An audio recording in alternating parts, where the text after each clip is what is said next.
This is a true pleasure. I get to talk to a gentleman who played for the San Diego Chargers, the Miami Dolphins. He was a five-time All-Pro, a member of the Pro Football Hall of Fame. Larry Little. How you doing, Larry? I'm doing fine. I see that you went to Bethune-Cookman for college. Yes. Was there a lot of recruitment of you back then, or was it basically you wanted to go to a smaller school? No, when I came out of college, they was when I came out of high school, it was during the time of segregation. So I didn't have a choice to go to a major college, and actually I really only had two scholarships come out of high school. That was to Bethune-Cookman, and the other was to St. Augustine College in Raleigh, North Carolina. And I had to make a decision coming out because all my good friends were going to St. Augustine, all my classmates, all my teammates, and I decided to stay closer to home, so I went to Bethune-Cookman in Daytona Beach. And ironically, my senior year, St. Augustine dropped football. So I made a big choice that was very important to where I am today. So Florida A&M and Jake Gator didn't come after you? No, they didn't. Jake said I was too small. And, my high school coach played football at Florida A&M. And I got the word later on, all about a holders against him. He wanted me to go to college, but he didn't think I was good enough to play at Florida A&M. Now, at that time, you're about 6'1", 190. He told me, excuse me? At that time, you were about 6'1", 190, right? Yeah, around 190, 200, maybe around 205, 210. Okay. And ironically, Jake always played my best games against FAMU when we played them. Although they beat us up all the time, but I had good games against them. So Grambling didn't come after you at all, and Eddie Robinson? No other schools came after me, but St. Augustine and Bethune-Cookman. Now, when you went to high school, was it an all-black school? Booker T. Washington. Was that an all-black school? Yes. Back when I came out, only schools that were around were all-black schools that we could go to. You're talking about the late 50s and early 60s now. So segregation was still well enforced at that time. So when you got drafted by San Diego, what were you expecting? I wasn't drafted by San Diego. Oh, okay. I thought San Diego drafted you. How'd you end up with the Chargers? Well, I'll tell you a story. Before the draft, I had gotten calls from Houston, and I believe the Rams, who told me they were going to draft me. In the dormitory where I was living, my room was right next to the telephone booth.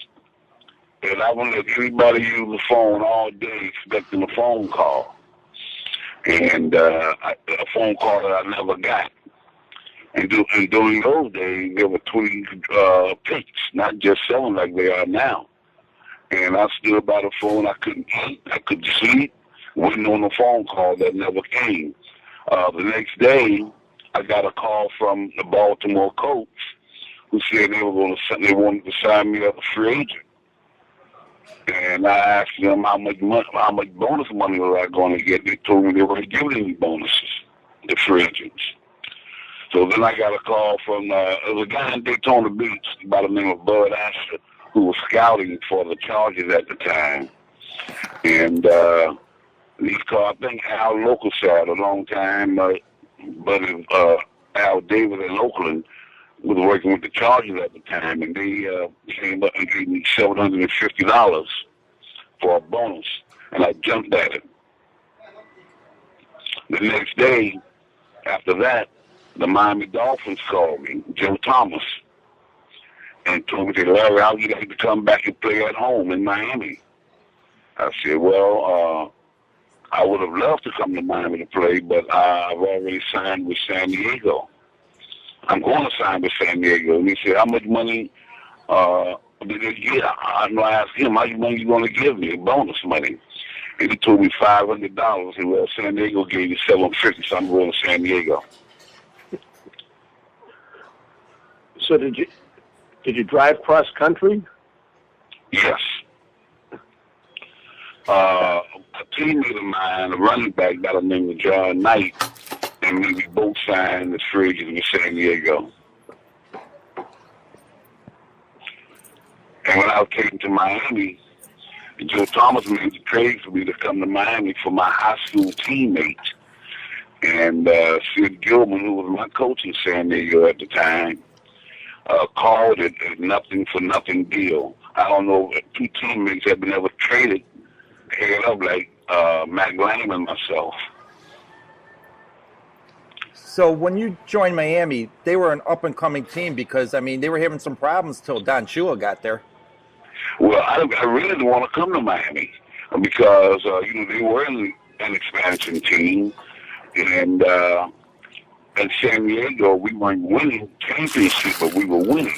There was a lot of talent on the team that I played with in San Diego. We had guys like Lance Allsworth, Ron Mix, John Halo was the quarterback, Paul Lover, a great running back, and Miami was winning, and I wanted to play for a winner. And when I was traded to Miami for 1 year, I played under George Wilson. Then they fired George and brought Don Shula in 1970. Now, when you originally went to San Diego, you were going to be a defensive tackle, right? Yeah, they signed me as a defensive tackle nose guard, right? Which side of the ball did you enjoy better? Well, early in my college career, you had to play both ways. Not until my senior year when they had you could play offense and defense. So I was accustomed to playing both offense, so it didn't matter with me. Only thing I wanted was an opportunity to prove myself. And when I got there, Sid Gilman timed all the guys in pads, shorts and shoulder pads. And I ran a 4.940 in pads. So I was there. What happened? They brought in the free agents before they brought in the drafted rookies. And you can imagine how I felt when I picked up the San Diego Union and read, well, Sid Gilman bring a lot of free agents. Maybe one or two may stick around when the regular drafted rookies get in. And I felt kind of insulted.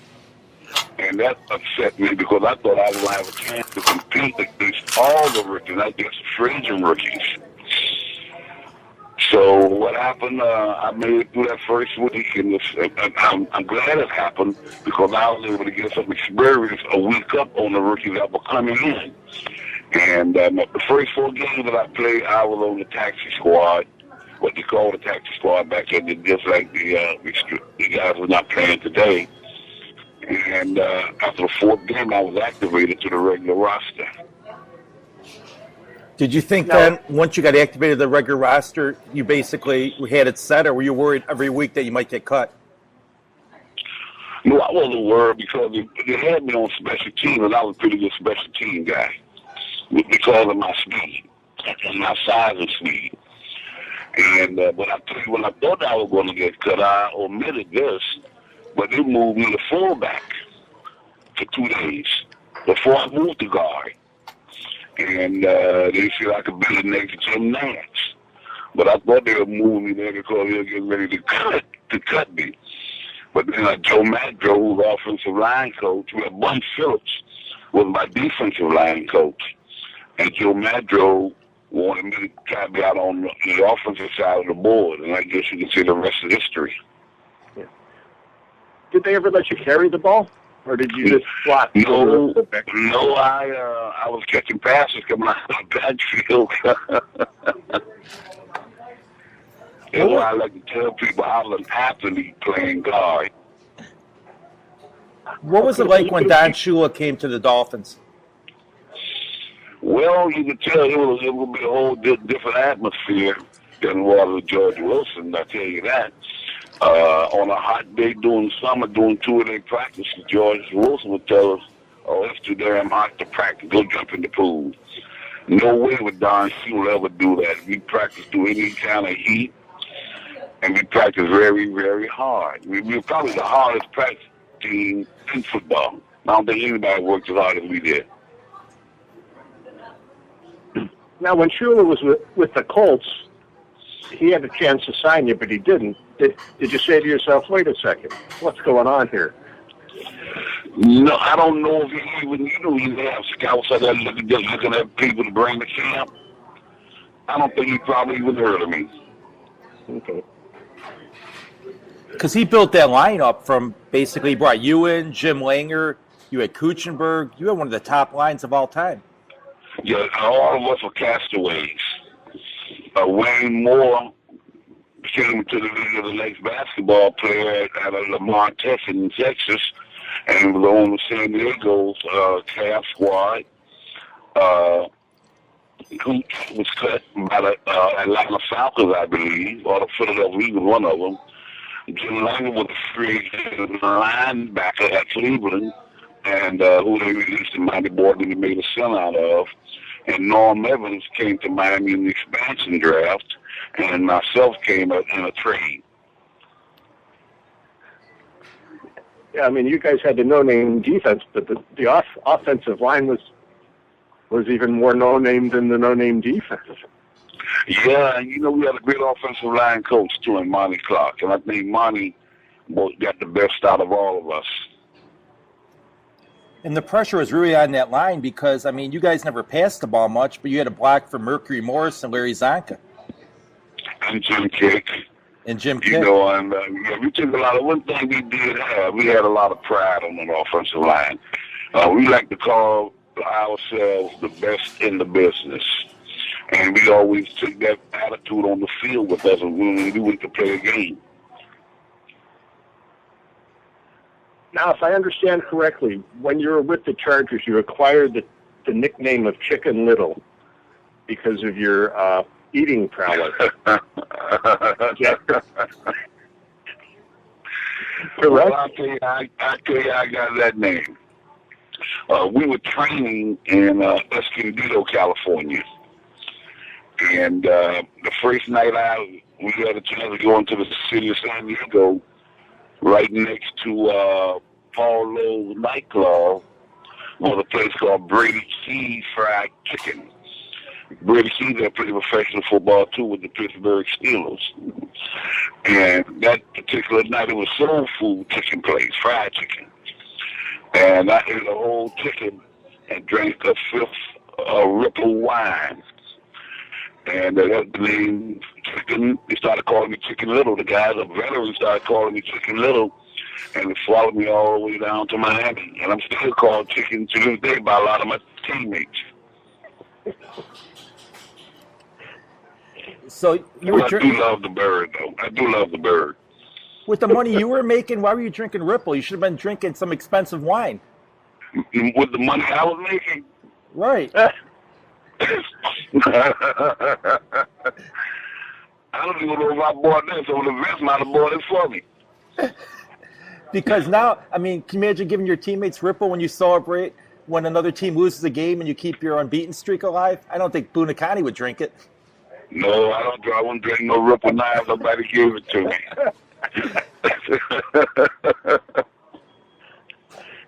Now, one of the challenges you faced in your career that was, more daunting than the defensive lineman you went up against was your weight. How tough was that? Because, all of a sudden you got Shula installing this weight limit of 265, and if you're over, it's $10 a pound. And how did you battle the weight? Well, it wasn't that hard because when he first met me, when I went through his press conference, when he was becoming head coach, I was weighing 285 pounds. That's what I played at my first year in Miami under George Wilson. So I went up to him and said, "Hey, Coach, my name is Larry Little, and I'm one of your guards." First thing he asked me was, "How much do you weigh?" And I said, 285. I thought it was all right. That's all right. He said, Okay, and walked off just like that. When I got the letter to report to Canada, when you report, he said, I want your weight to be at 265 pounds. I said, damn, I haven't been this small and I don't know how long. But, you know, I knew something I had to do, and I tell you what it did. It made me a better football player. And I realized that. When I lost, it made me faster and more agile. So, you know, he knew what was best for me, and I accepted it. How hard was it on Paul Warfield to be part of the Dolphins, knowing that they weren't going to throw the ball much, they were a running team, and he was a Hall of Fame type receiver? Paul was the consummate pro. Paul did whatever it took to help the football team win. And he could have had a better teammate than Paul Warfield. Although we didn't throw the ball, but people in the league knew how good he was. Paul had 21 passes. He could be voted all pro because people knew how good he was. And he was just one of the great pass receiver. Paul was a great downfield block also. Now, another member of that offensive team. Another member of the offensive line that we didn't talk about was your tight end, Marv Fleming, who had been with the Packers and won a Super Bowl. What was he like? Marv brought veteran leadership. He really was on the football team.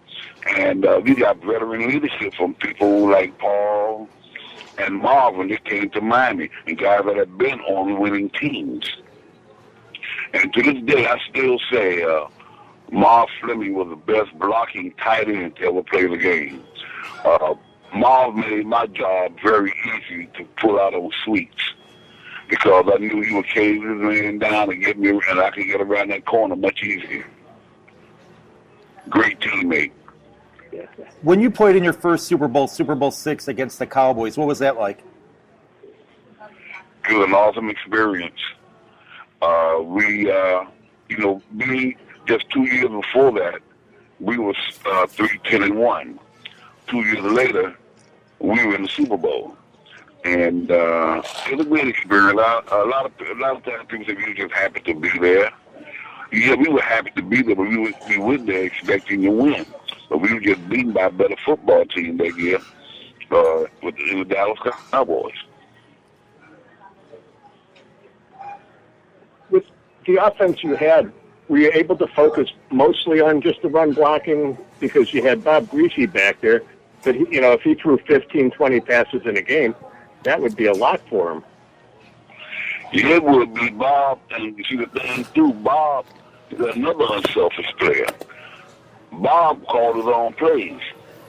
And, he knew what his strength was. Well, he had a great wide receiver in Warfield, but he knew our main strength was the offensive line and our running backs. And he knew that if we did our job, and which we did do very well, we would be in position to win football games. Keep the other team from getting the football. Did you realize what a historic season that was when you went undefeated? Repeat that again, please. Did you realize what you guys were accomplishing that year when you went undefeated, how good your team was? Oh, yeah.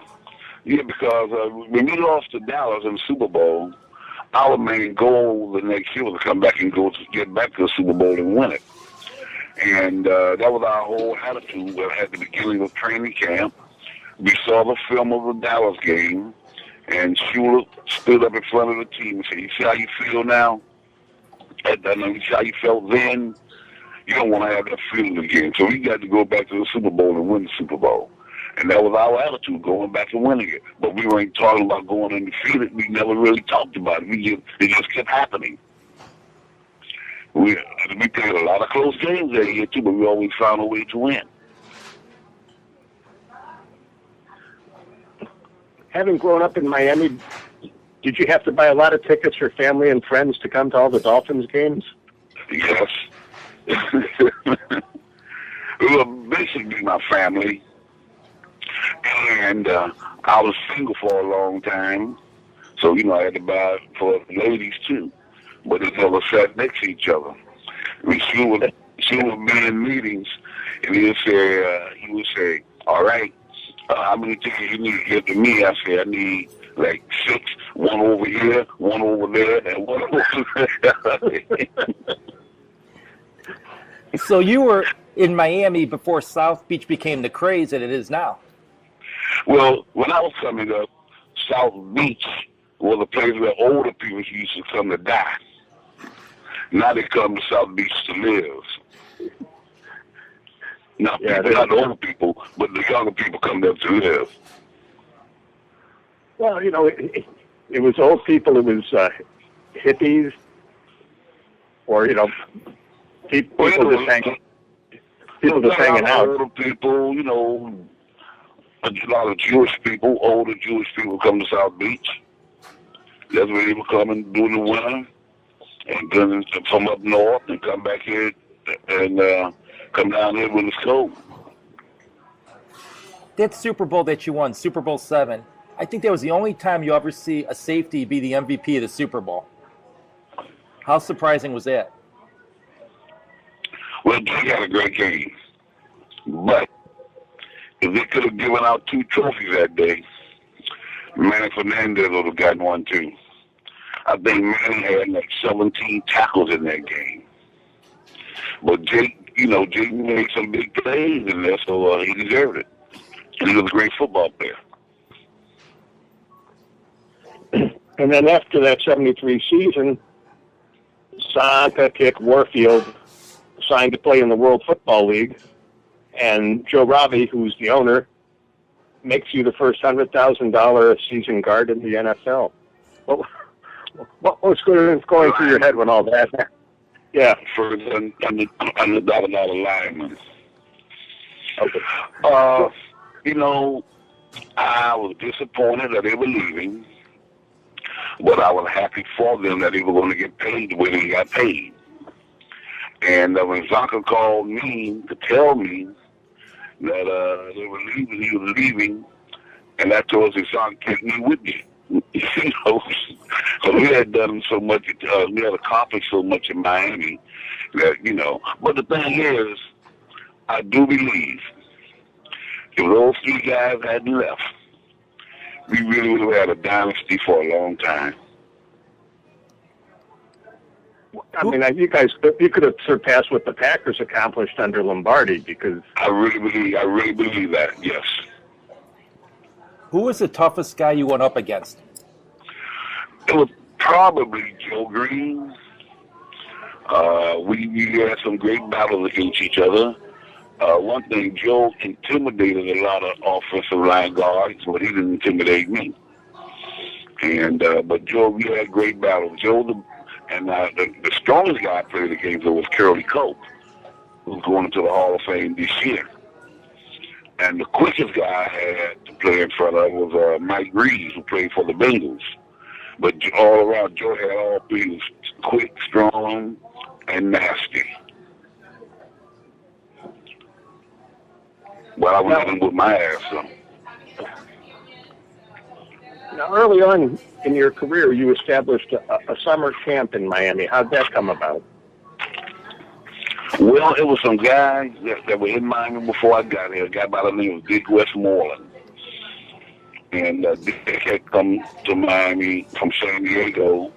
And, you know, he came to a group of us one day and said, man, why don't we start a boys camp? I said, okay, yeah, that's a great idea. With me being from Miami and you know, it'll be something good for me to start giving back to the community. But what happened, Dick was traded to Minnesota.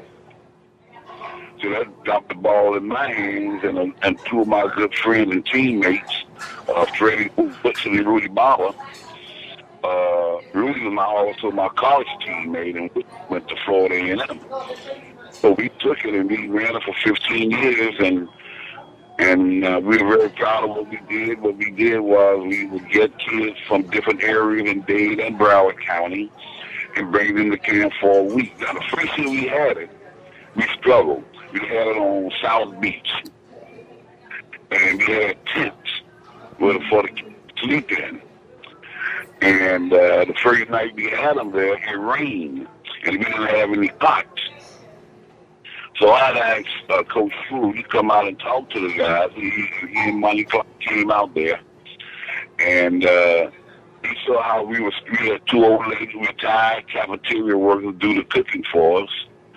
And Shula saw how we were struggling, and he gave us $200 to help carry us along. We had for only 1 week. And then he went to Joe Robbie and told Robbie what we were trying to do. And the Dolphins took it over to help subsidize it. And until it was time for me to get a contract. And me and Joe, he said, now you know what we're doing for you and your boss. I said, but Joe, that doesn't have anything to do with my performance on the football field. So I said, you got to wait from this. So we went to, when we had it at Biscayne College, the kids would stay at Biscayne College, they could see. We had it, keep them for a week, send them home, bring another group in the next week. And then we went to the United Way. One of my college friends worked for the United Way at the time, and we went to him, and the United Way took it over. So we ran it for 15 years. Those training camps, those first couple with the Dolphins, I heard were tough. Not only the practices, but the conditions you guys were living in weren't that great. Well, we were living at Biscayne College, so it was, we had dormitory rooms. So it wasn't that bad. Now, before I came, I heard when we first got started training in St. Petersburg, I heard that they were terrible, but, I didn't have really luxury living anywhere, no way. We did have a TV in the room, but that was luxury to me. Was Mercury Morris as talkative on the football field as he has been after, since his career's been over? Yes. Mercury never saw a microphone that he didn't like. He's always been there. As a matter of fact, when he came to Miami, we came the same year. Yeah, he was drafted that year.